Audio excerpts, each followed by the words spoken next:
Olá, meus amores, como é que vocês estão? Mais uma vez estamos aqui na mesa com o Pai, trazendo uma palavra abençoada para o seu coração. E hoje, em especial, deixa eu ler aqui, né, gente? É, como vocês sabem, né, estamos morando em Guarapari, estamos conhecendo duas igrejas e estou tendo um carinho por essa pessoa que está aqui. Ele se chama o pastor Eduardo dos Santos, casado com Ana Paula, pai do Felipe, Vitor, Gabriel, gente, Heitor. Eita. 4! 4 meninos. Passou de mim. Obrigada, pastor, pelo seu sim. Amém. Eu que agradeço a oportunidade de estar aqui para poder compartilhar um pouquinho da palavra de Deus, aquilo que o Senhor colocar sobre a mesa aqui para quem estiver nos assistindo agora, que Deus possa abençoar a sua vida, a sua casa. Amém. Então, vamos conhecer um pouquinho do Eduardo. Vamos conhecer um pouco do Eduardo. Fala um pouquinho, quem é Eduardo? Bom, Eduardo, para quem não conhece, né, eu fui DJ de baile funk até os meus 24 anos, né? Fiz show com artistas seculares renomados no Brasil, muito conhecidos como, não sei se posso citar aqui, mas Barão Vermelho, Kid de Abelha, P.O. Box, 14 Bi, 100%. E um dia eu tive um encontro com Cristo. Um dia, num momento muito difícil, um vazio muito grande no meu coração, Deus colocou um amigo para estar do meu lado. E esse amigo, ele não desistiu de mim. E ele me apresentou, então, esse Jesus que hoje eu conheço, da qual há 22 anos pastoreio, há 23 anos o sirvo, né? E Deus foi transformando a nossa vida na medida que nós fomos caminhando e adentrando dentro das revelações que Ele foi nos dando a respeito do reino, a respeito daquilo que Ele tinha para a nossa vida, né?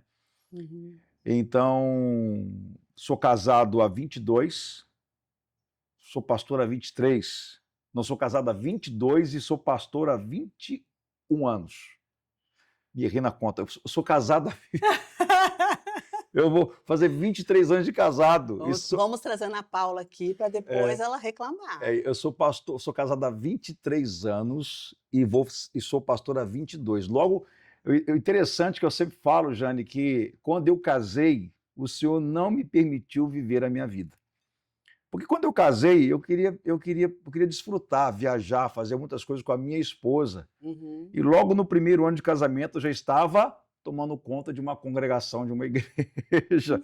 No primeiro ano, né? Eu já era presbítero ali e estava tomando conta de uma congregação na minha cidade. Aonde que era a cidade? Cataguases, sou natural de lá, Minas Gerais, cidade do cinema, né? Cidade capital brasileira do cinema, onde nasceu Humberto Mauro, pai do cinema do Brasil. E ali a gente começou um trabalho que ficamos por ali há provavelmente uns 10 anos, e depois o Senhor nos enviou para muitos outros lugares, né? Uhum. Pastoreamos também a cidade de Itabira, Minas Gerais, terra também de Carlos Drummond de Andrade, lá em Itabira. Pastoreei também em Patinga, cidade do Vale do Aço, uma cidade muito nova, mas muito bonita. Sim. Cidade muito organizada. Depois o Senhor me enviou para poder pastorear Muriaé, Minas Gerais. E depois de Muriaé eu vim para esse paraíso que nós estamos aqui, E como que que é foi? Guarapari. Como que foi essa vinda para o Espírito Santo aqui para Guarapari? Quando eu pensei, eu estava morando em Muriaé, pastoreando em Muriaé, quando eu pensei que eu ia agora criar os meus vínculos finais ali, eu queria já me organizando para quando tivesse um pouco mais experiente ou mais velho, né? Eu estava terminando de construir um acampamento evangélico. Quando eu terminei de construir o acampamento evangélico, um acampamento que é para as pessoas estarem ali cultuando, fazendo retiros, eu me lembro que eu demorei um ano para construir. Quando o pedreiro jogou a última massa na parede, Deus falou comigo que eu tinha que ir embora dali. Eu nem desfrutei. Eu lembro que eu coloquei uma piscina de 15 mil litros nesse acampamento e eu só entrei nela para tirar as mangas que tinham caído. Eu não consegui desfrutar daquela piscina, nem eu, nem minha esposa, nem meu filho, né? O Felipe hoje. E a gente veio para cá, viemos para Guarapari, debaixo de uma palavra de Deus. E a nossa igreja vai completar 10 anos aqui, agora em novembro, ela completa 10 anos. Foram 3 anos de muita dificuldade por não entender o que Deus queria de nós aqui, né? O Senhor nos enviou para uma terra nova que a gente não podia ter características e atitudes velhas. Então, tudo aquilo, mesmo que tenha tido um grande sucesso, o nosso ministério em Minas Gerais, nas igrejas que nós passamos, da qual eu escrevi 2 livros, um chamado Nos Passos do Crescimento, depois vou te disponibilizar um PDF, e o outro chamado Avançar é Preciso. Mesmo as igrejas crescendo e Deus salvando muitas almas, a metodologia que eu utilizava nas outras cidades não seria a mesma que eu teria que fazer aqui. Então, o Senhor queria nos ensinar de novo, o Algo Senhor, novo, né? algo novo, desconstruir aquilo que eu já carregava dentro de mim para poder me apresentar algo novo, Uhum. né? Então, foram 3 anos de muita dificuldade, a igreja não tinha dinheiro para pagar o seu aluguel, nem para pagar a luz, nem nada. Mas quando a gente entendeu, então, o propósito, as coisas começaram a fluir, Deus foi começando a enviar as pessoas para estar conosco, para somar com a gente. E hoje, os nossos trabalhos, o social principalmente, é um trabalho assim que tem tocado a nossa cidade, tem tocado muitas famílias, né? A catedral hoje, ela já foi... nós recebemos aqui veículos de imprensa do Brasil para poder ver o que estava acontecendo aqui a respeito do trabalho social que a gente realizava. E a única coisa, a frase que sempre vinha na nossa cabeça, depois que Deus então nos mostrou o propósito verdadeiro, não o propósito que eu tinha, uma coisa é o propósito que a gente tem, a outra é aquela que Deus tem para nós. Sim. Os caminhos do Senhor são maiores, os planos dele são maiores, a vontade dele é maior, mas sempre tem a nossa vontade, Sim. né? E quando a gente entendeu a vontade do Senhor para a nossa vida, então as coisas começaram a acontecer, as coisas começaram a fluir e, e nos tornamos uma referência na nossa cidade no cuidado de pessoas, no cuidado de gente. Nós começamos a investir de uma forma muito, muito forte no social, na parte social. A catedral hoje, recebemos pastores de outros lugares, outras cidades, para poder ver o que está acontecendo aqui, para levar alguma ideia para a sua cidade, para a sua igreja, para a sua comunidade. Isso, para mim, é motivo de muita gratidão, ver o que Deus está fazendo aqui no nosso tempo. E é a frase que Deus colocou, né, na nossa vida, de ser a igreja que Jesus seria no nosso tempo. Então, isso marcou a nossa vida e a gente procura repetir aquilo que Cristo faria. Se fosse hoje, se Cristo hoje fosse o nosso pastor, o que ele faria? Eu digo aqui. Uhum. Ele é o nosso Senhor, mas se Cristo pastoreasse o rebanho dele aqui agora, o que ele faria? Será que onde que ele estaria agora? Então nós começamos a pensar muito sobre isso e refletir muito sobre essa palavra que Deus liberou de sermos a igreja que ele seria aqui. Então o que nós tentamos fazer é repetir as obras de Jesus e para poder então expandir o seu reino e multiplicar esse amor que a gente recebeu dele na vida das pessoas. Se todo mundo pensasse assim, né, pastor? Se Jesus estivesse aqui, o que ele estaria fazendo? Eu acho que o mundo seria melhor, as igrejas seriam melhor, não seria pessoas, porque eu vejo hoje que a própria igreja, né, machuca o próximo. Eu vejo muito, hoje eu tenho umas mulheres que eu tomo conta, né, na mesa com o pai mulheres, e quanto sofrimento, como elas estão machucadas, elas chegam até a mim sempre falando sobre isso, como a igreja está machucando, em vez de pegar essas pessoas, estão machucando elas. Então, se todo mundo pensasse dessa maneira que o senhor falou, seria bem melhor, né? Ser a igreja que Jesus seria, né? A gente entender essa frase, entender essa palavra, é algo que os líderes, né, pessoas, vão ter que abrir muito mão de muitas coisas peculiares de interesse próprio, Sim. né? Não tem como eu servir a Cristo servir nas minhas próprias vontades. Não tem como eu seguir a Cristo, tendo um ministério parecido com o de Cristo, se o meu ministério particular, se o meu reino, ele é maior do que o reino de Cristo, né? Então, o problema é que nós criamos um reino paralelo ao reino de Cristo, onde nós chamamos que esse reino é de Cristo, esse reino não é de Cristo, esse é o nosso reino. O reino de Cristo é completamente diferente, é exatamente aonde a senhora está falando aqui, que as pessoas são hoje machucadas dentro da igreja, As pessoas hoje, às vezes, elas se frustram, se decepcionam, se afastam de Jesus por causa de uma liderança, né? Porque não tem a maturidade, talvez, para distinguir o líder do evangelho, Sim, né? O líder de Cristo.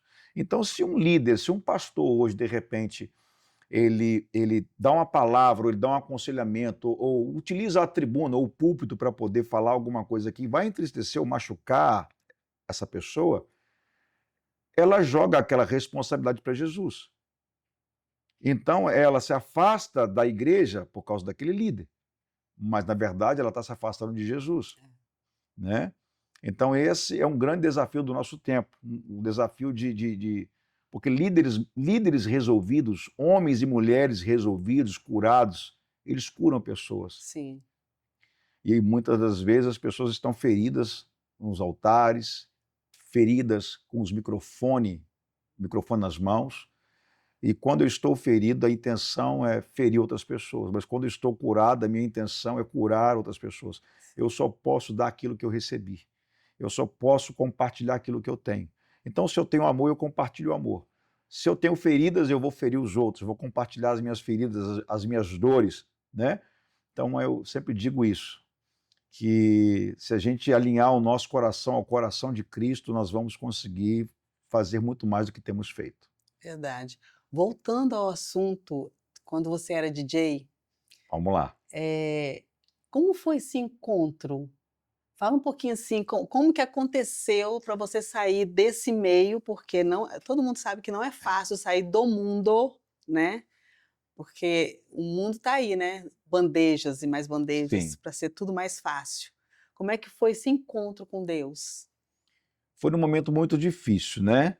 Eu, desde os meus 12 anos até os meus 24 anos, eu sempre fui muito envolvido com música eletrônica, com casas de shows, né? Era muito conhecido na minha cidade, tinha um programa de rádio. E eu comecei a sentir um vazio muito grande.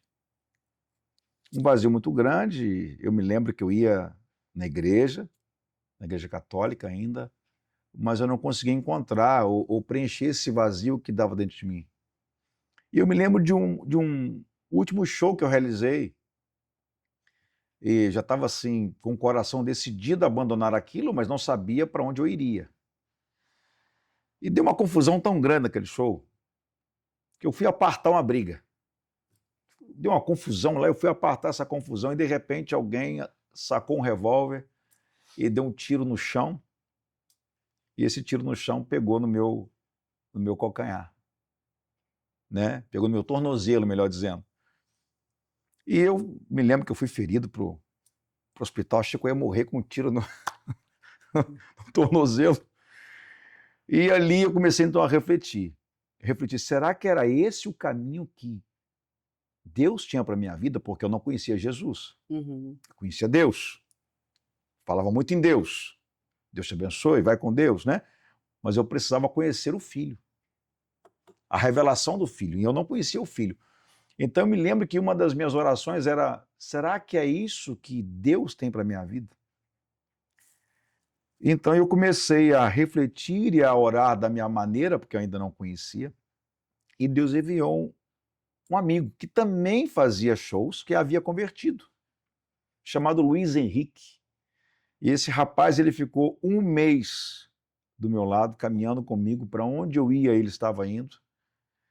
E ali ele me oferecia o tipo de ajuda, me assessorando, me ajudando no meu dia a dia, caminhando comigo. E eu me lembro direitinho que, depois desse mês, ele me fez um convite.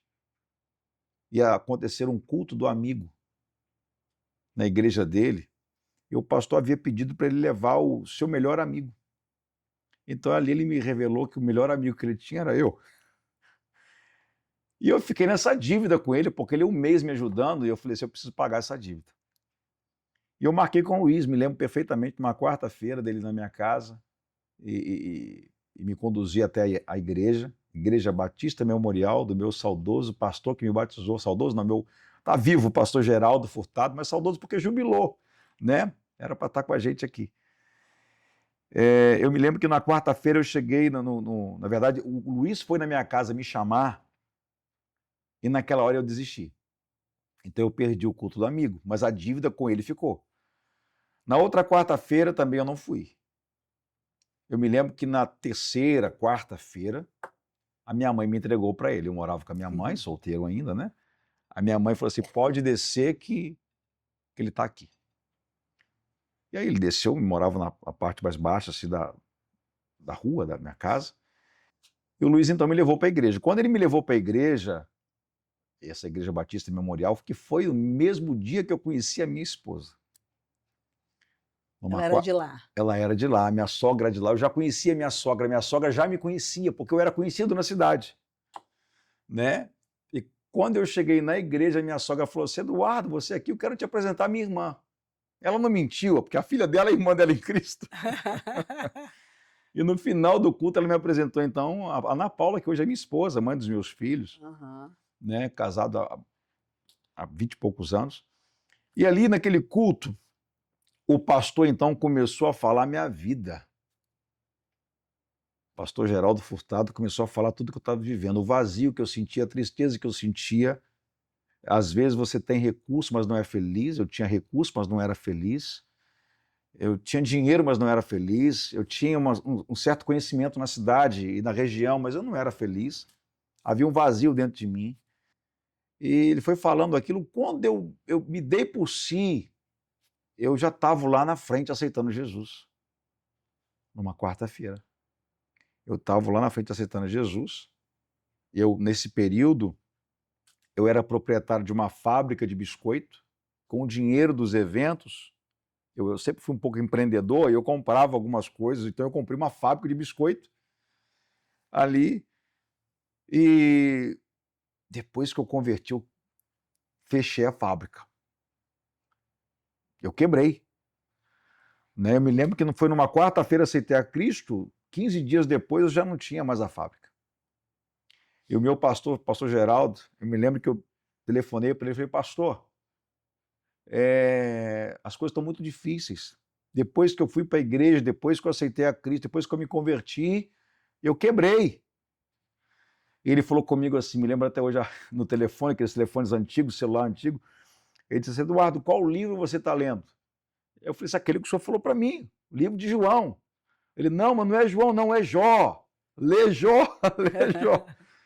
Então Deus ele me permitiu que eu perdesse praticamente tudo que eu tinha, Jane, para reconstruir tudo da maneira que ele tinha para a minha vida.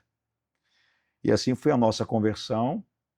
Eu sempre, por ser muito ativo, um ano depois da minha conversão, um ano e meio, no máximo, depois da minha conversão, do meu casamento, eu já estava tomando conta de uma congregação, né, no bairro da minha cidade, onde muitas pessoas haviam aceitado a Cristo, onde muitos milagres reais, esses que a gente vê na televisão aconteceram, de paralítico andar, de pessoas serem curadas instantaneamente, de surdos de nascença ouvirem. Então, onde abundou o pecado, agora estava superabundando a graça de Deus, e a gente começou a ter experiências sobrenaturais ali, naquela congregação, num bairro chamado Leonardo, né, da nossa cidade lá. Então, milagres começaram a acontecer. A nossa conversão ela foi muito intensa, né? Porque eu sempre queria, se fosse para converter, tinha que ser de verdade. Tinha que se viver aquilo que está na palavra. Então, eu sempre acreditei que se está na palavra é possível. Se está na palavra é verdade. Então, eu comecei a caminhar sobre isso. Uma fome, um desespero por conhecer esse Jesus. E aí eu me lembro que, depois que eu fechei essa fábrica de biscoito, antes de me tornar ainda um dirigente de congregação, eu fui trabalhar. Fui trabalhar na Telemar, em Nova Friburgo. E eu estava lendo o livro, então, de João, mas eu interrompi o livro de João para ler o livro de Jó, para obedecer o meu pastor. E eu não sabia que os evangelhos, eles eram iguais. Eu não sabia quem era Pedro, quem era João, quem era Tiago, eu não sabia nada. E quando eu comecei a ler os evangelhos, comecei a ler Mateus, comecei a ler Lucas, comecei a ler Marcos, fui lendo. Numa noite eu li 3 livros, os 3 primeiros. E sempre quando eu chegava no posterior, eu pensava, eu já li isso em algum lugar? Eu fui descobrindo essa fonte assim, de uma maneira muito natural. Eu me lembro que eu não sabia sobre jejum, eu não tinha instrução sobre nada disso. Eu estava agora morando sozinho, trabalhando fora, namorando a minha esposa por telefone. E eu aprendi sobre o jejum sem que ninguém me ensinasse. Foi o próprio Espírito Santo. Porque eu comecei a ler os evangelhos e eu não tinha fome. E eu não tinha vontade de comer. E na casa da senhora que eu estava morando, que tinha me alugado um quarto, uma kitnet, dona Marlene, lá de Nova Friburgo, ela me emprestou um fogareirozinho para poder fazer as minhas comidas ali, a minha janta, o meu almoço. E eu sou apaixonado com pudim. Deve ser Sou coisa de mineiro isso, a né? coisa de mineiro. É pudim, pão de queijo, mas eu sou apaixonado com pudim. E ela, naquele dia que eu estava de jejum, sem saber que estava fazendo jejum, porque eu não tinha fome, não tinha vontade de comer nem beber nada, ela chegou com um pudim lindo para poder me dar. E quando eu rejeitei o pudim, é porque eu vi que alguma coisa sobrenatural estava acontecendo ali na minha vida, né? E ali eu fui descobrindo então as coisas espirituais de Deus de uma forma muito natural, muito natural. Não permaneci em Nova Friburgo, fiquei ali até a porta de emprego se abrir. Quando a porta de emprego se abriu, eu fui chamado para trabalhar na Telemar na minha cidade. Então, em vez de eu trabalhar longe, eu voltei Você para trabalhar perto da minha casa, né? Não era tão perto assim, mas era muito mais perto.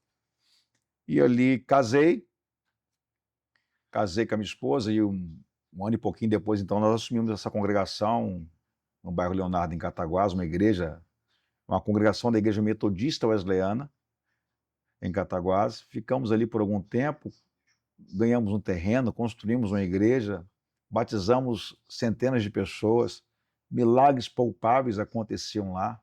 Como eu disse aqui, um menino que foi acometido de uma meningite, que paralisou dos ombros para baixo, só rastejava no chão, foi curado, levantou no meio do culto, saiu andando. O que a gente vê na televisão, a gente agora estava vivendo, porque eu acreditava plenamente naquilo que eu estava lendo na Bíblia. sim. E havia um livro, Jane, um livro na Palavra de Deus, um livro na Bíblia, que ele sempre foi o meu livro que me fortalecia nos momentos difíceis. Eu quero compartilhar isso, porque pode ser alguém que está assistindo, que às vezes tem os seus momentos de fraqueza, seu momento de desânimo na fé. E sempre quando, por algum motivo, alguma situação, eu estava desanimado, cansado, com vontade de parar, porque todos nós enfrentamos isso, eu lia o livro de Atos. Eu devo ter lido o livro de Atos pelo menos umas 30 vezes. Eu devo ter lido. E toda vez que eu lia Atos, as minhas forças eram renovadas, porque eu via ali homens comuns, como a mim, como todos nós, Sim. realizando obras sobrenaturais. Eu via homens ali chegando diante da porta de um templo e dando uma ordem a um coxo para se levantar. Eu não estou me referindo de Jesus. Eu estou me referindo de homens que andaram com Jesus. Homens comuns, como eu, como você. Então eu falei assim, eu acredito nisso. Eu quero viver isso. Nós queremos viver isso. Então nós experimentamos muitos milagres no nosso ministério, né? Por viver essa intensidade. E quando o meu líder, né, o meu bispo, ele me transferiu para Itabira, Minas Gerais, estou falando aqui ao vivo, perante as câmeras, né? Deus, ele continuou fazendo os mesmos sinais na nossa vida. Eu me lembro que a igrejinha era muito pequena, tinha 12 pessoas, e a gente resolveu alugar um templo maior do lado oposto aonde todo mundo morava. Eu pensei comigo, eu tenho 12, se eu perder 12, é uma grande perda, é, mas eu prefiro correr o risco e tentar ganhar mais pessoas, mas eu fiz isso na direção de Deus, levando a igreja para um outro lugar, do outro lado da cidade. E eu me lembro que nós começamos 21 dias de culto e 21 dias de oração no monte. 21 dias de culto, acabava o culto 9 horas, a gente ia para o monte e ficava até meia-noite. Durante esses 21 dias não choveu. Quando terminou os 21, vira um presbítero da nossa igreja, não me recordo qual era, me parece, não me recordo qual. Ele falou assim, pastor, o senhor tem me incomodado para que a gente continue esse tempo de oração um pouco mais 30 dias. Então, nós emendamos os 21 dias com mais 30 dias de culto na igreja e oração no monte. Nesse meio período, chegou uma moça chamada Meire e me pediu para poder fazer a faxina, limpar a igreja. A igreja era muito pequena, cabia 100 cadeiras no máximo. Mas ela sentiu no coração e ela disse que um dia eu ia saber o motivo.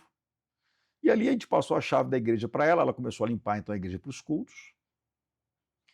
E a gente continuou então as orações, já eram 51 dias de oração. Quando terminou os 30, 21 mais 30, 51, vira o outro presbítero e fala assim, Deus manda a gente continuar. E agora tem que ser 40. Então foram 91 dias de oração na igreja, de culto na igreja e oração no monte. E o monte não era um monte muito fácil de subir. Depois de 91 dias de oração, a igreja que só tinha 12 já tinha mais de 80 nesse período. Então a oração ela é a chave que abre muitas portas. Sim. Né? E aí nós então agora alugamos um terreno próximo dessa igreja, construímos um templo parafusado no chão. Então nós começamos então agora 21 dias de culto de novo. E essa irmã que fazia a limpeza da igreja, que zelava pela igreja, chamada Meire, no meio de semana, ela me pede uma oportunidade no culto. E eu pensei comigo, 9 horas da noite, me pedindo uma oportunidade, o pessoal tem que trabalhar no dia seguinte. Eu lembro que eu falei com ela assim, Meire, por favor, não demore muito, que as pessoas, para a gente não demorar a terminar o culto. E a Meire, ela pegou então um papel, um documento pardo, ela tirou e mostrou que, eu lembro direitinho a frase dela, eu tinha AIDS e eu tinha hepatite B. O exame está aqui. Aí eu já fiquei assustado, porque nem eu sabia o que estava acontecendo. Eu me levantei, né? Aí ela pega o outro envelope pardo, tira e diz, olha, aqui está o exame e a contraprova de que eu não tenho mais nada, que o câncer, a AIDS sumiu, a hepatite B sumiu, e eu fui curado, eu fui curada em nome de Jesus. E ali a preocupação que eu tinha de acabar o culto às 9, o culto já era meia-noite, o culto estava acontecendo ainda. Né? Então o nosso ministério sempre foi acompanhado de muitos milagres, isso foi notícia na cidade. Mulheres que não podiam engravidar, engravidavam. Tem aqui um fato de uma moça chamada Virgínia Figueiredo, inclusive ela é muito ativa nas redes sociais. A Virgínia Figueiredo, ela engravidou fora do útero. Ela tinha um útero rachado. Ela não podia engravidar. E ela engravidou fora do útero. Nós oramos por ela, ela engravidou fora do útero. Não sei como isso é possível. Não sei o que aconteceu. Só sei que ela tinha um útero rachado e a criança parece que ela ficou de um lado do útero ali. Algo sobrenatural aconteceu na vida da Virgínia. E já teve, inclusive, aqui na nossa igreja, testemunhando o que ela viveu. Então, nosso ministério sempre foi assim, foi de muita intensidade naquilo que a gente vive, naquilo que a gente vivia, naquilo que a gente vive em Deus. Nós cremos no Deus que fez, num Deus que faz e num Deus que fará. O meu pensamento, o nosso pensamento, ele pode ter mudado. As nossas prioridades podem ter mudado, mas o Deus continua o mesmo. Sim. Né? O nosso foco pode ter mudado. A nossa maneira de administrar o nosso tempo pode ter mudado. mas Deus continua o mesmo. Ele quer realizar as mesmas coisas que ele sempre realizou através de homens simples, através de pessoas que acreditam no sobrenatural dele. Então esse foi um pouco da nossa caminhada, né? Daquilo que Deus fez conosco, de uma forma assim bem sintetizada, como Deus ele agia, como Deus ele fazia, como Deus tem feito também no nosso meio agora, na nossa comunidade, na nossa igreja, de muitos milagres que têm acontecido aqui, né? Nós tivemos agora recentemente eu digo há 1 ano e pouco, 2 anos, um homem curado de câncer, né? É morador do bairro Muxaba, estou falando aqui ao vivo, não vou citar o nome porque todo mundo conhece, talvez. Então, assim, nós sempre vivemos uma intensidade daquilo que nós cremos na liberação profética do ambiente, nós cremos que em ambientes proféticos as palavras elas se tornam uma sentença de Deus, nós cremos que nós podemos atrair a glória do céu para a terra, né? Não é a terra que tem que ir até o céu, é o céu que tem que vir até nós, né? A presença de Deus, a glória de Deus. Então nós temos vivido algo sobrenatural na nossa comunidade, na nossa igreja, e isso é inexplicável. É assim, quando Deus me pediu, né, para estar fazendo na mesa com o Pai, eu perguntei por que da insistência, e ele falou: para as pessoas saberem que ainda eu continuo sendo o mesmo Deus. O senhor falou isso, veio a lembrança, o Sim. mesmo Deus de Abraão, Isaac, Jacó, eu continuo sendo o mesmo, é vocês que mudaram, eu ainda continuo fazendo os milagres que eu fazia antes.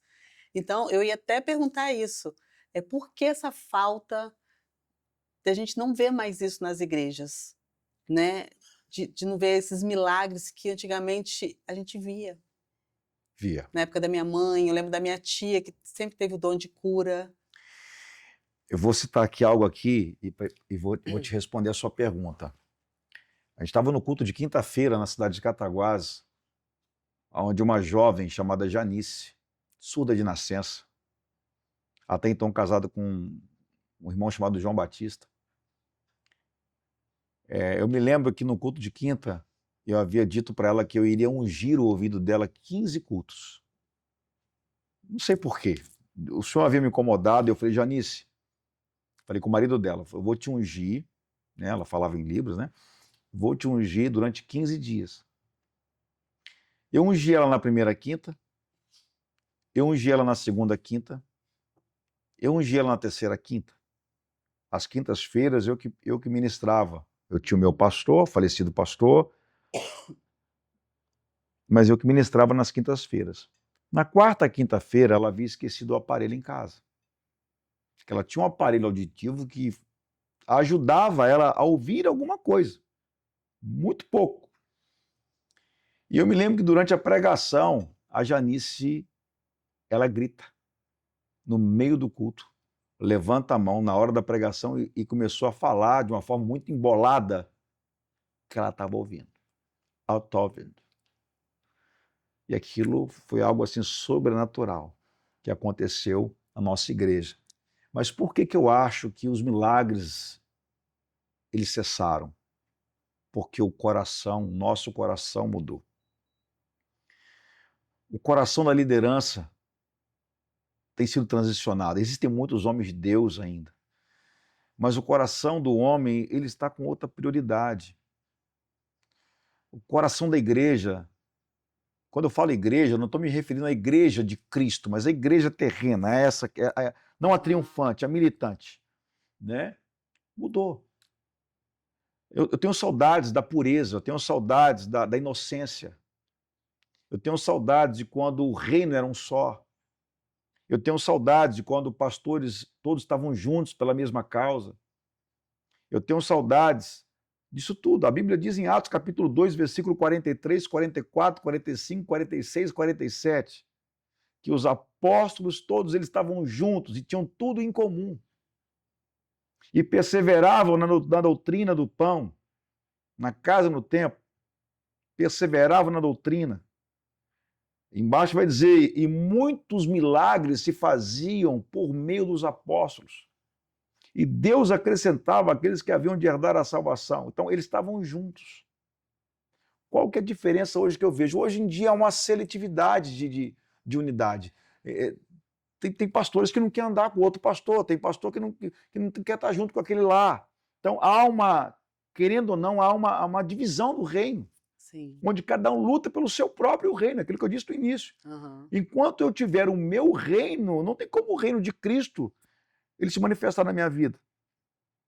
Então, estamos lutando por reinos pessoais, não pelo reino de Cristo. Meu entendimento, Sim. né? Então, eu acredito que nós precisamos voltar ao que é a inocência, voltar à pureza, voltar a esse coração que se alegra com a vitória do outro, né? Você percebe hoje que, se você hoje postar, hoje em dia as redes sociais, ela ganhou um lugar muito grande na nossa vida.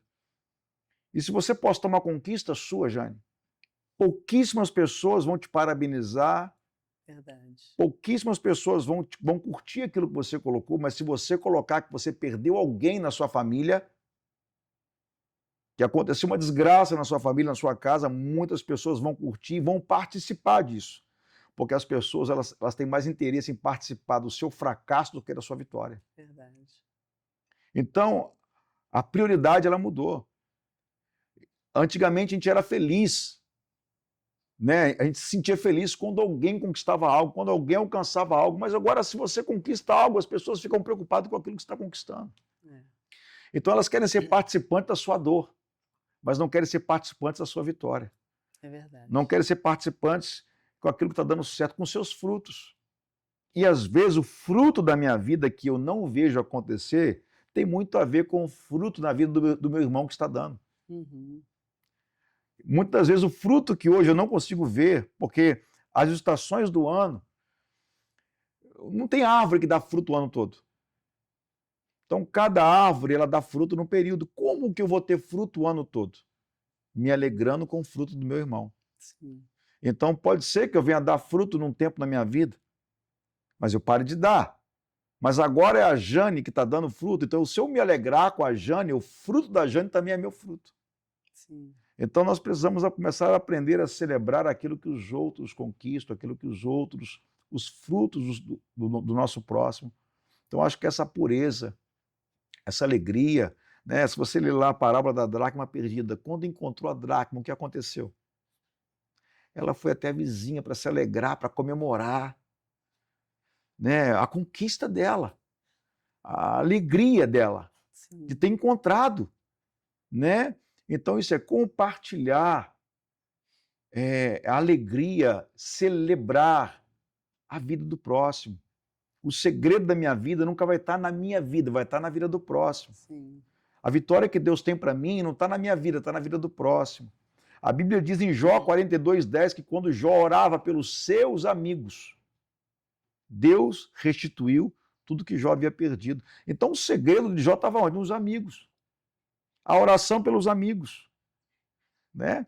E às vezes nós perdemos essa identidade de Cristo, a identidade de celebrar aquilo que o outro, aonde o outro chegou, aonde o outro está conquistando. Nós temos essa dificuldade. Bom, então, parafraseando aqui para não ser muito longo na resposta, eu acho que a igreja perdeu talvez, não vou dizer a igreja, as pessoas perderam a essência.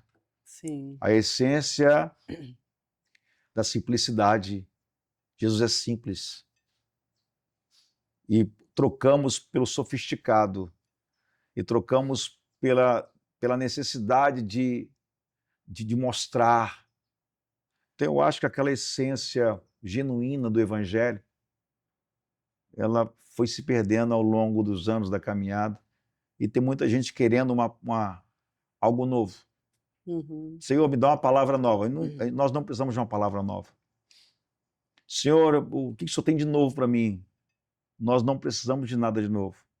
Nós só precisamos resgatar as coisas antigas que um dia Deus já nos disse. É verdade. Nós só precisamos voltar à essência de tudo. Nós só precisamos voltar ao caminho, voltar ao início. Né? Como diz em Apocalipse, né? Lembra-te de onde caíste e volte ao primeiro amor. Né? Eu acho que nós precisamos voltar ao primeiro amor. Mas eu acredito muito em algo profético que eu vou dizer aqui. Que talvez esse momento que nós estamos passando e que você mencionou que os milagres hoje estão escassos. Acontece, mas tão escasso. Eu acho que vai antecipar esse movimento, essa situação, vai ser um momento de antecipação de um grande avivamento que vai acontecer na nossa nação. Uhum. Não só na nossa nação, mas através da nossa nação. Eu acredito que, eu não vou dizer o esfriamento, porque é uma palavra muito forte, mas essa perda de prioridade no reino vai fazer com que as pessoas tenham fome. Vai fazer com que muitas pessoas que têm fome e sede de Cristo fiquem desesperadas por Ele. Na igreja, as pessoas não precisam de ouvir uma palavra que vai mexer com seus sentimentos, que vai devolver o ânimo dela, a conquista dela. As pessoas precisam apenas ouvir a palavra de Deus. A palavra de Deus muitas vezes não é de incentivo emocional. Agora peguei aqui a Sim. veia, né? As pessoas hoje, elas têm dependência emocional. Uhum. E elas vão para a igreja para poder ocupar justamente esse ponto de falta que ela tem, que é uma dependência emocional. Então ela precisa ouvir tudo aquilo que traz alento e calmaria ao seu coração. Mas sabendo que a palavra de Deus não é isso. A palavra de Deus não é para me trazer conforto, é para me trazer confronto. Confronto. Então as pessoas estão em busca de um conforto na igreja. Igreja não é lugar de conforto. Igreja é lugar da gente sair não feliz e alegre pulando e saltitante. Mas temos que sair pensativos da nossa vida. Concordo. Temos que sair o quê? O que eu posso mudar? Onde eu posso melhorar? Então, nós trocamos os valores. O importante para mim é eu estar bem agora. Eu preciso receber uma carga de alegria. E aí eu me vejo Moisés no monte recebendo as tábuas da lei e tudo que está dito lá é não pode, isso não, não, não, não, não. E hoje o que nós estamos fazendo?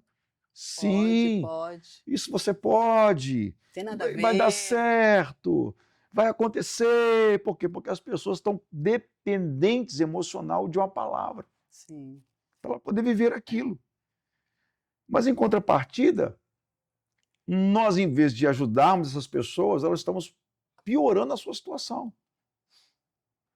Porque elas vão continuar sendo essas pessoas. E só existe uma maneira de sermos transformados, a verdade do Evangelho ser pregada para ela. Não a verdade do meu coração, porque a minha verdade é relativa. A verdade do Evangelho é absoluta. A verdade do Evangelho é absoluta, é uma só. Mas a maneira que eu enxergo o Evangelho, ela é relativa com a sua visão de ver o Evangelho. De repente, o que para mim é absoluto, para você é relativo? Não, depende. Mas a palavra de Cristo, ela é absoluta. E essa palavra, essa verdade absoluta que nós precisamos viver e conhecer, de João 8,32, que conhecereis a verdade e ela vos libertará, essa verdade absoluta, ela é capaz de suprir todas as minhas dependências emocionais, espirituais e psicológicas. A palavra de Deus, ela tem resposta para tudo, para todos. Para qualquer problema que a pessoa enfrente, para qualquer guerra que ela esteja enfrentando. Nós não precisamos de uma palavra que venha massagear o nosso ego, massagear a nossa vida, massagear os nossos erros. Nós precisamos de apenas voltar à origem de tudo, voltar à palavra de Deus. E ela é suficiente. É verdade. Eu vejo que as pessoas, os pastores hoje, os líderes hoje, Pode botar um café? pode ficar à vontade, estão muito coach para encher as igrejas, né? Para estar com a igreja lotada, para falar, minha igreja tem tantos membros, né? Essa disputa aí. Mas não está falando Você o falou que algo, está a palavra. você falou algo muito forte, que eu não queria falar. Eu evitei essa palavra ali atrás. Concorrência. Lembra quando eu disse que os pastores eram unidos, eram juntos pela mesma causa? Hoje em dia são concorrentes. E o reino de Deus ele não é de concorrência. Não. O Tem reino que de ser Deus união, porque é um só propósito. um só propósito, entendendo que cada igreja, cada ministério, ele tem uma função no corpo da igreja.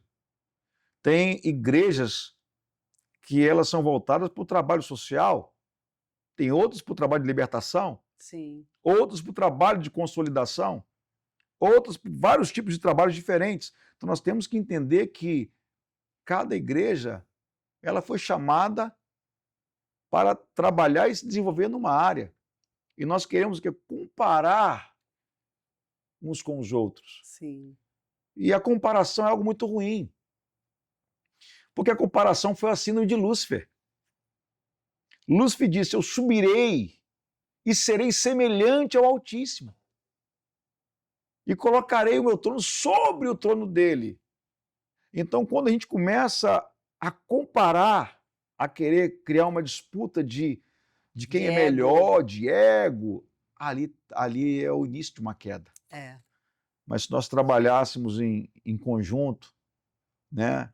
Eu acho que se todos trabalhassem em unidade, como eu disse aqui de Atos 2, eu acho que a gente estaria num nível muito mais avançado, até para que muitas pessoas conheçam a Jesus como Salvador. é verdade, porque eu vejo assim, a minha tristeza é quando eu vejo pessoas que já têm 1 ano ali na igreja, mesmo até sendo confrontada com a palavra que está acontecendo ali, e não há mudança.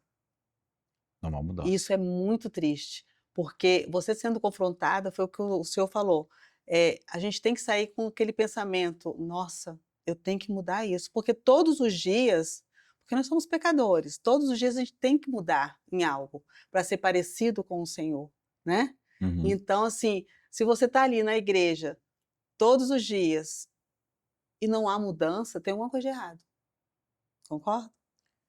Concordo. Dentro da igreja você vai encontrar tipos diferentes de pessoa. Sim, Você vai encontrar aquela que se converte rapidamente, instantaneamente, foi o meu caso.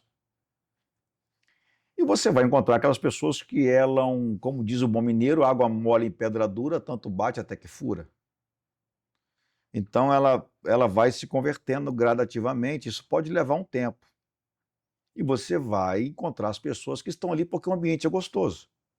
porque tem muita gente, pastor, que não quer largar o mundo também, tem Não um quer largar o pezinho no mundo. mundo mas também não quer largar, como é que você fala, amor? A bênção que o Senhor dá, né? Você fala sempre isso, né? É o que eu estou dizendo. Assim, as pessoas que elas estão ali porque o ambiente é gostoso, porque a música é boa, porque recebe uma palavra boa, geralmente são as pessoas que não largaram o mundo. Sim, Que não largaram. Porque para aceitar a Jesus, não me custa nada. Mas para segui-lo me custa tudo. é, Então eu posso aceitar a Cristo agora, não vai me custar nada. Mas para segui-lo, eu tenho que largar tudo. a Porque ele renúncia. disse isso, Lucas capítulo 5, larga tudo e me segue. Uhum. Agora, é mais difícil eu largar tudo com barco vazio do que eu largar tudo com barco cheio. Quando Jesus ele fala com Pedro, João e Tiago para largar tudo, o barco não estava vazio. Eles tinham acabado de ter uma pesca maravilhosa, fantástica. Em Lucas capítulo 5, barco cheio, larga tudo agora e me segue. Então, às vezes, as pessoas não querem largar o seu barco, que está cheio de pecados, cheio de conquistas, cheio de coisas ilícitas. Então, para seguir a Cristo, eu preciso abandonar muitas coisas da minha vida. Sim, Eu tive que abandonar muitas coisas da minha vida e continuo tendo que abandonar todos os dias muitas coisas da minha vida para seguir a Cristo. Então, para aceitá-lo, não me custou nada, mas para segui-lo, tem me custado tudo. obedecer, né? Eu e Fábio, o senhor não sabe da história, eu e Fábio, a gente estava com a pousada, ficou mais ou menos 13 anos para a gente conquistar tudo que a gente conquistou lá, né? 20 anos, para conquistar, deixar ela do jeitinho. Todo final de semana eu já estava bombando, já estava sendo conhecida em Domingos Martins. E em um belo dia o Senhor falou comigo com o último cliente: "Fecha tudo e vai cuidar dos seus filhos". Aí eu falei assim: "Não é coisa da minha cabeça, pai. Vai lá que ele, né, estava lá na cozinha, fala com o Fábio também, quando a gente fechar a porteira, ele vai falar isso para mim e a gente vai só obedecer. Aí quando a gente fechou a porteira, sentou, ele falou: "Vou ter que te falar uma coisa, acho que você não vai gostar. Deus falou para a gente fechar tudo e cuidar e voltar para casa". Eu falei: "Não, você só foi, como que A é? A confirmação. confirmação do que". Ele: "Sério? Vão agora?" Eu falei: "Vamos agora". Limpamos tudo e ó, chegamos em casa de madrugada e ficamos com os nossos filhos até hoje. E por quê? Hoje eu entendo. A gente só obedeceu. A gente não pensou em mais nada, a gente só queria obedecer o que a voz do Espírito Santo lá, quando falou com a gente.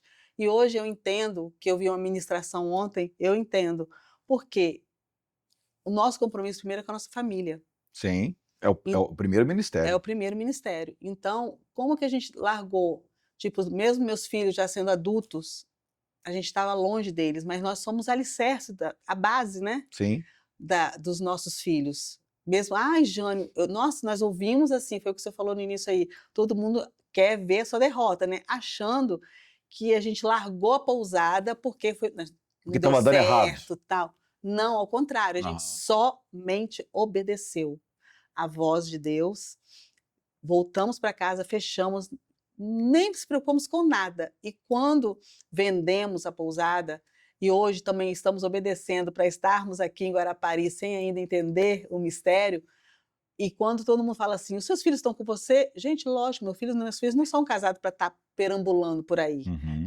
as pessoas acham que os filhos fazem 18 anos, 19, a gente já pode Não. não, eles são meus filhos Sim. ainda, né, até casou, aí sim eu tenho um já casado, né, Uhum. então é diferente.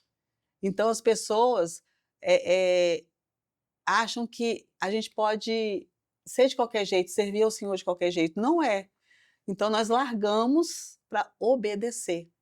Então a gente tem que sempre, todos os dias, renunciar algo para estar no centro da vontade do Senhor, Exatamente. É isso aí. né. Lá, abandonando, nós vamos sendo transformados aos poucos, né?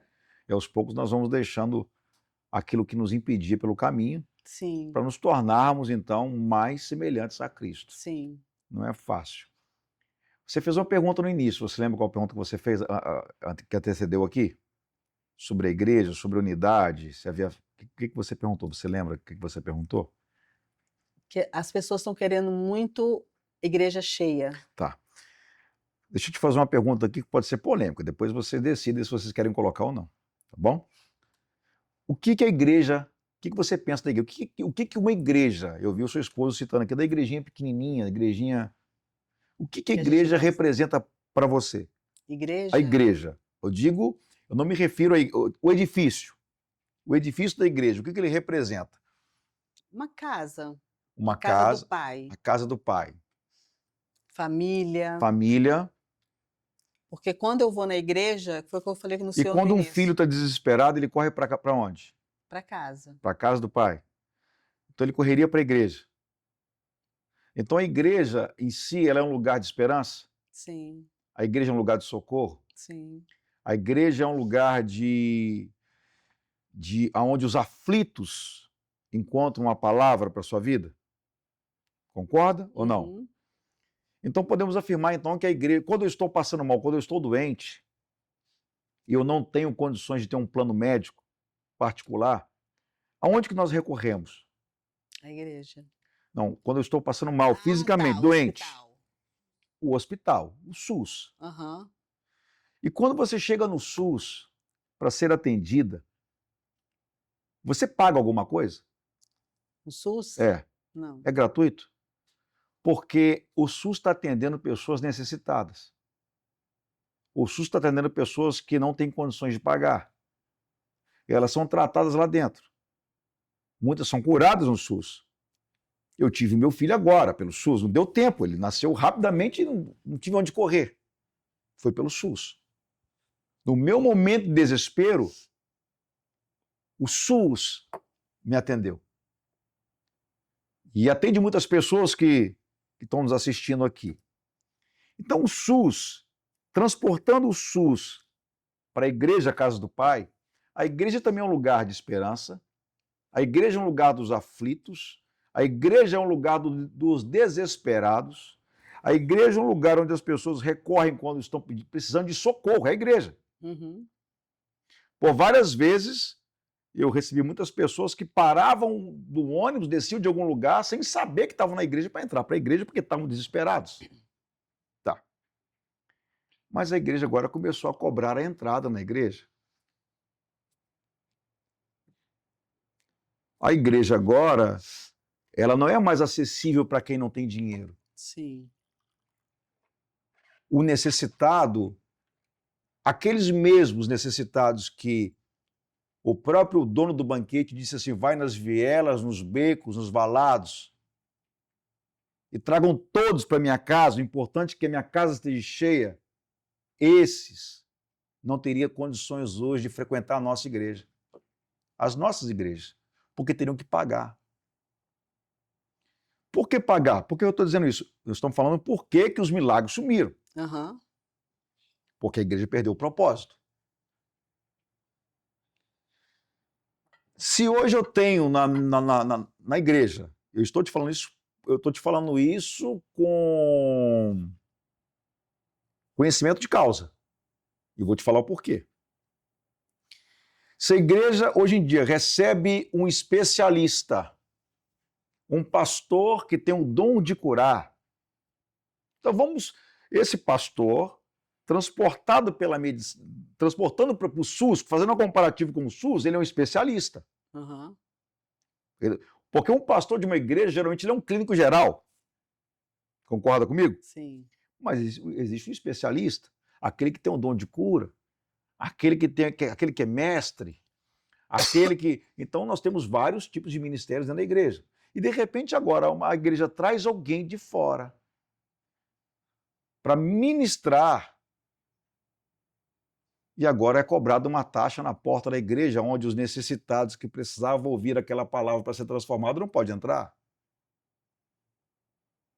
Então, eu acho que a igreja, ela se perdeu nisso. Eu não sou contrário a cobrar quando não é feito na igreja. Quando é feito um retiro num sítio. Sim. Quando é feito num evento, numa chácara. Quando se aluga-se um espaço para poder fazer. Mas agora a igreja, ela simboliza o lugar de esperança. Como que eu posso cobrar para que alguém entre no lugar de esperança? Como que eu posso fazer com que a igreja se torne um pedágio, se Jesus é o caminho? Como que eu posso ali filtrar as pessoas que vão entrar, porque o pobre não vai poder entrar. Hoje é 80, 90, é 100 reais, é 160, é 400, dependendo do lugar. Para ouvir uma palavra. Para ouvir uma palavra, aquilo que Cristo nos deu de graça. É. Então, você me fez uma pergunta, por que os milagres sumiram? E eu disse para você que eu fiz isso, eu estou falando isso aqui com conhecimento de causa. Por quê? Porque eu fiz isso. Eu fiz um evento aqui na nossa cidade e eu pedi ajuda dos irmãos da nossa igreja, primeiramente, quem pudesse ajudar com 30 reais. E eu fiz o evento, trouxe um pastor que eu desejava muito ter ele com a gente, porque ele vinha de fora do Brasil, a passagem era muito cara.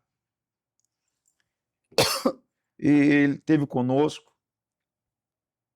Muitas pessoas ali, depois que passou o evento, falaram assim, pastor, eu não fui porque eu não tinha dinheiro para poder ir. Aí uma outra pessoa me procurou e falou, pastor, no dia, você não veio por quê? Pastor, estava passando necessidade muito grande na minha casa, eu não podia ter, era 30 reais, eu não tinha 30 reais para poder dar, mas essas pessoas não me procuraram para falar que não tinha, elas simplesmente não foram. E o Espírito Santo falou comigo. Me trouxe um constrangimento, me trouxe uma ressaca espiritual muito grande. Eu fiquei muito triste com aquilo. Então eu falei, meu Deus, como eu pude criar um impedimento para que pessoas carentes como essa poderiam ter entrado no culto, poderiam ter se alimentado e ter sido transformado. Então, o SUS, que é a igreja, a porta tem que estar aberta, gratuitamente, porque a igreja é o sistema único de salvação. A igreja é o sistema único de salvação. Então, a pergunta, os milagres sumiram, mas eu acho que tem que ver porque as nossas prioridades mudaram. Uhum. A nossa prioridade mudou, né? Então, eu acho que nós precisamos voltar à essência de tudo. Voltar ao início das coisas, voltar ao primeiro amor, para que Deus então possa fazer uma obra sobrenatural. Então eu acredito que a igreja hoje ela deve estar com as portas escancaradas, abertas, né? Se tem alguém especialista vindo, glória a Deus, mas que esse banquete seja para todos, não Uhum. para alguns. A mesa de Cristo significa igualdade. Sim. Todos estão na mesa, né? Então eu acho que são situações que podem estar ferindo o coração de Deus. Nós impedimos pessoas de adentrarem ao lugar da esperança, ao lugar da resposta, ao lugar onde pode encontrar refrigério. É verdade. O senhor falou que aprendeu a jejuar sozinho, Sozinho, né, lendo a palavra. lendo a palavra. Como é que foi esse ensinamento? Como é que Deus te ensinou? Como é que o senhor descobriu? Como é que é esse jejum? Eu, Conta um pouquinho. eu estava fazendo jejum sem saber que era jejum. É como Eu que não te tinha deu entendimento. Eu perdi a fome. Eu comecei a ler os evangelhos e eu perdi a fome. Eu não tinha vontade de comer. Eu não tinha vontade de beber água. Nada. E eu comecei a ler todos os evangelhos. Acredito que tenha lido uns 3 evangelhos na madrugada toda. E ali eu fui entendendo que eu estava saciado. Eu não estava sentindo nada. Eu estava saciado. E o interessante é que eu li o evangelho porque eu precisava de uma resposta. E quando eu findei esse tempo de leitura, que foi o tempo que eu não sentia fome nenhuma, nem vontade de beber nada, nem o pudim da moça em cima da mesa me atraía. Eu queria estar ali, queria ler a palavra. E me parece que eu demorei 18 horas para fazer a leitura de 4 evangelhos, mas estudando eles, né? 18 horas. E eu me lembro que aquele pudim estava ali, mas em nenhum momento eu queria comer aquele pudim. E depois que eu terminei, às 18 horas, eu obtive a resposta que eu precisava. E eu também não sabia o que estava acontecendo, só então liguei para o meu pastor novamente e falei, senhor, eu perdi a fome, não comi, estou meio desesperado aqui, então perdi a fome, não comi, só fiquei lendo a Bíblia. Aí foi quando ele falou assim, Eduardo, Deus te fez você fazer um jejum, porque você não tem entendimento disso ainda. Então, a resposta veio, a resposta que você procurava, porque o jejum, ele não tem a ver com Deus, tem a ver comigo. Eu não faço jejum para Deus me abençoar. Eu faço jejum para me aproximar de Deus. Sim. Como a oração não muda Deus, a oração me muda. E quando eu fiz o jejum, eu não estava entendendo nada. Eu me tornei mais próximo de Deus. Eu me tornei mais próximo dele. E ao me tornar mais próximo dele, foi então que eu entendo que eu obtive a resposta que eu procurava. Mas eu não fiz o jejum, até porque eu não sabia que era jejum. Eu não fiquei sem comida para obter a resposta. Eu fiquei Você sem só comida, começou a ler, eu né? só comecei a ler. E aquilo que eu lia me saciava. Aham. Era algo assim inexplicável. O que eu estava lendo ali, eu não sentia fome fisicamente. Então essa conexão que Deus fez comigo, que eu fiz com ele, que gerou essa resposta que Deus me deu naquele dia. Então foi quando o meu pastor então me falou, rapaz, o que você fez foi jejum. Você fez um jejum, eu não sabia o que era jejum. E de lá para cá a gente tem entendido o que é o jejum. Aham. O jejum não é uma troca. O jejum é para mim poder ficar mais próximo dele. Se eu fico mais próximo dele, as coisas acontecem naturalmente. É verdade. Naturalmente. E fala um pouquinho sobre o nascimento aí do neném que acabou de nascer. Meu Deus. O Heitor, né? O Heitor, nós tínhamos já programado, não ter o filho, não ter filho. A gente não tinha programado ter filho. Tudo estava encaminhando, então, para minha esposa fazer a ligadura, que fala, né? Aham. A ligadura, tudo, tudo preparando para a gente poder encerrar essa parte. E teve uma irmã, inclusive, que está conosco hoje na igreja, que ela não morava aqui, a Kátia, a esposa do pastor Gerlei. Ela falou assim: Paulo, eu tive um sonho com você. Eu sonhei que estava grávida. Gente, impossível, porque há 11 anos a minha esposa não tomava nenhum tipo de medicamento, nada disso, e nunca engravidou. Não engravidava. E passou-se um tempinho, a gente percebeu que ela estava grávida. E ela tinha feito uma oração para Deus, eu não sabia. Ela falou com Deus assim: Deus, se o Senhor não me der um outro filho até os 40 anos, depois dos 40, me dá não. E faltava 2 meses para ela completar 40. Ela então recebeu a notícia que está grávida. Como eu te falei aqui no início dos bastidores aqui, eu senti mais a gravidez do que ela, porque eu já estou com 47, vou fazer 48 anos, meu menor tem 11, vai fazer 12, né? Então, para nós, mas eu entendo que o nascimento de um filho, ele é um marco muito grande. Ele divide a história. Uhum. Deus, para sinalizar a mudança de uma história em Israel, usou Moisés. No Novo Testamento usou Jesus. Poderia citar muitos outros. Então, na minha vida sempre foi assim. Quando eu fui transferido de Cataguases para Itabira, meu primeiro filho nasceu, Felipe. Quando eu fui, agora, quando eu vi de Muriaé para Guarapari, o meu segundo filho, Gabriel, mais um bebê. E agora o Heitor. Na verdade, o Heitor é meu quarto, porque eu tenho um de 28 anos, que da época que eu não conhecia Cristo, que é o Vitão, e hoje sou avô, né? Então, a minha netinha e o meu filho nasceram quase juntos. A minha neta nasceu no início de setembro e o meu filho, que é tio da minha neta, É verdade. nasceu no final no final agora de setembro. Então a minha neta nasceu no início e o tio dela, que é Um meu monte filho, de Gabriel, homem e veio uma netinha, veio uma igual a netinha. gente. Então eu sou pai e sou avô, né? Então o Heitor, ele chegou para marcar um novo tempo na nossa vida, um tempo de recomeço em algumas áreas que nós precisamos, né? Sempre o nascimento de uma criança é para marcar uma nova estação. Então eu creio muito que a chegada do Heitor, Deus está marcando uma nova estação na nossa vida, o começo de um novo tempo de uma nova estação na nossa casa. É, e é lindo, né? Pequenininho. Eu vi você hoje na internet dando Dei banho. banho. Eu dei banho em todos os meus filhos. É. Os dois, o Felipe e Gabriel, eu curei os umbiguinhos dele também. E o Heitor não deu para poder eu curar um umbiguinho, porque ele ficou um tempinho ainda no hospital, Aham.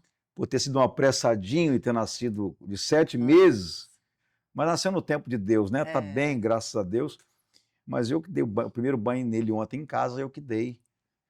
O primeiro banho dele na nossa casa, fui eu que dei o banho nele. E a gente tem essa paixão pelos meninos, né? O meu 17 anos, eu cheiro ele ainda, eu agarro ele ainda, a gente brinca ainda.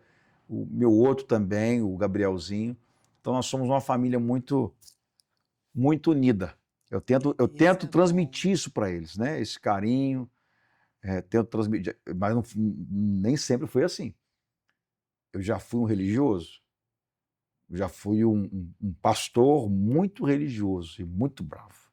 É, né? Então hoje eu sou um pai, Aham. aprendi isso com o meu próprio Jesus, que para ser uma referência na sua casa, não é apenas de autoritarismo. Na verdade, não precisa de autoritarismo, somente de amor e autoridade. Então, se Deus te deu amor, Ele vai te dar autoridade para você exercer sobre a sua casa, sobre os seus filhos. Então, o Heitorzinho é a resposta de Deus na nossa vida.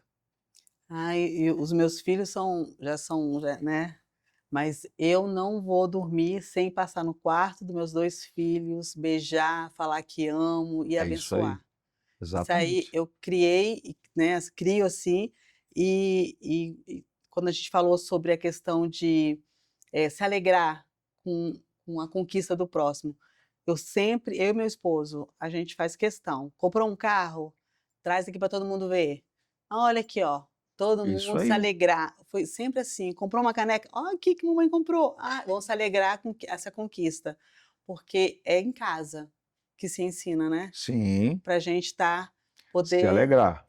se espalhar, né, esse amor.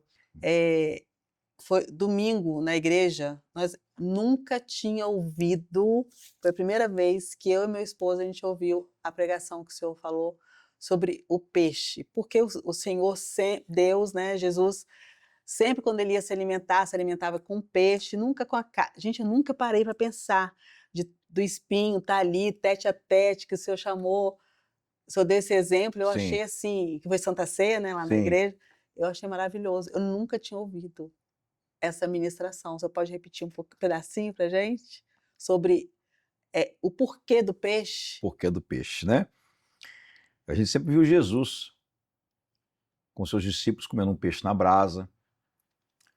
Você vai ver isso em João capítulo 21, quando os discípulos resolvem fugir. Mesmo depois de ter visto Jesus, ter palpado, tocado em Cristo, Pedro fala assim: eu vou pescar. E os outros discípulos falaram: a gente vai também. Porque tudo que as pessoas querem é uma palavra para fugir do propósito verdadeiro. Então eles fugiram. E a Bíblia fala que Jesus então foi atrás deles, né, encontraram, apareceu lá no mar com eles não tinham pegado nada. E Jesus então, ao fazer eles pegarem aqueles peixes, prepara ali um peixe assado na brasa, um pão. E eu sempre tive o entendimento que o peixe, ele simboliza a doutrina, o ensinamento. Cristo sempre, ele utilizava do peixe com seus discípulos para ter tempo para poder olhar no olho, né? O discipulado, olho no olho. Eu não me recordo de ter visto Jesus comendo um cordeiro ou comendo qualquer outro É tipo de carne, verdade. mas sempre tinha um peixe, porque o peixe demanda tempo. E o discipulado, ele requer tempo, né? O sentar, olhar olho no olho, transferir, compartilhar aquilo que Cristo carregava, né, com os seus discípulos, demandaria tempo e atenção dos seus discípulos. Então, o peixe, no meu entendimento, ele simboliza tudo isso. Porque numa festa, no churrasco, todo mundo come rapidamente e ninguém conversa, ninguém tem um tempo de comunhão, Aham. mas ali você sentado numa mesa, comendo um peixe com muito espinho, você vai demandar um tempo para poder ficar sentado, lambendo aquele ossinho ali, né, o espinhozinho para não se machucar, olho no olho, relacionamento. Então, peixe para mim é o simbolismo do cristianismo, não só pela multiplicação dos peixes ali, mas é o simbolismo também porque significa doutrina, significa ensinamento, significa comunhão, significa compartilhar tempo de A mesa, qualidade. sentar à A mesa, mesa. né. Jesus, ele, em João 21, quando ele encontra os discípulos, inclusive encontrou aqueles discípulos fugindo para Emaús também, Jesus, ele não repetiu a cruz, ele repete a mesa. Né? A mesa é o lugar que tem clareza, a mesa é o lugar onde nós conseguimos estar no mesmo nível. É. A mesa é um lugar onde nós podemos compartilhar mutuamente aquilo que cada um possui um pouco. Então, é um lugar muito importante. Cristo, então, ele repete a mesa, o lugar de relacionamento, o lugar de repensar o caminho, o lugar de repensar o propósito, o lugar de, de, de, de refletir se o caminho está correto ou não. Foi o que Cristo fez com esses discípulos. Tanto que a Bíblia diz, então, que rapidamente os seus olhos se abriram quando ele parte o pão e eles saem correndo e chegam a Jerusalém. Então, o peixe ele tem um simbolismo muito importante, onde nos ensina a compartilhar tempo de qualidade para que possamos aprender uns com os outros aquilo que tem valor para a nossa vida. Amém. Obrigada, pastor. Eu que agradeço. Pastor que está aqui hoje, pastor Eduardo da Catedral, onde que eu e Fábio de Guarapari, né, que a gente está indo lá, né? Daqui uns dias vai ser o quê? Meu pastor, gente. Né, ó, a cara dele. Falei para eles não parar de namorar, agora tem que casar lá na igreja. É Né? verdade. Mas foi muito bom estar aqui, eu quero te agradecer pelo convite, né? Conhecer a sua família preciosa que você tem, que Deus possa Amém. continuar te abençoando nesse propósito aqui. Sim. E não fique preocupada em não saber o propósito que Deus tem, porque Deus vai revelando os seus propósitos à medida que você vai andando pelo caminho. Uhum. Né? Abraão, ele andou para a terra, mas não sabia onde era. Deus, então, no meio do caminho, mostra então a terra. Isso, se eu não me engano, deve estar em Gênesis capítulo 12, no versículo 15, por ali, né? Onde, quando Ló se separa e Abraão vai andando, a Bíblia diz então, e Deus então revelou a terra para Abraão. Então é no caminho. Então eu tenho certeza que a vinda de vocês para Guarapari não foi uma mera mudança física, mas Deus quer realizar algo através da vida de vocês, da sua casa, daquilo que vocês carregam. Amém. Então minha gratidão pelo convite. Deus abençoe vocês. Amém. Obrigada a vocês que estarem aqui. Espero que vocês possam estar compartilhando, curtindo aqui o canal, porque isso aqui é do Senhor. Na Mesa com o Pai não é da Jane, não é do Fábio, não é, é do Senhor. Isso aqui é tudo para Ele, por Ele. Todas as coisas são permitidas para Ele. Então, fiquem com Jesus e até a próxima.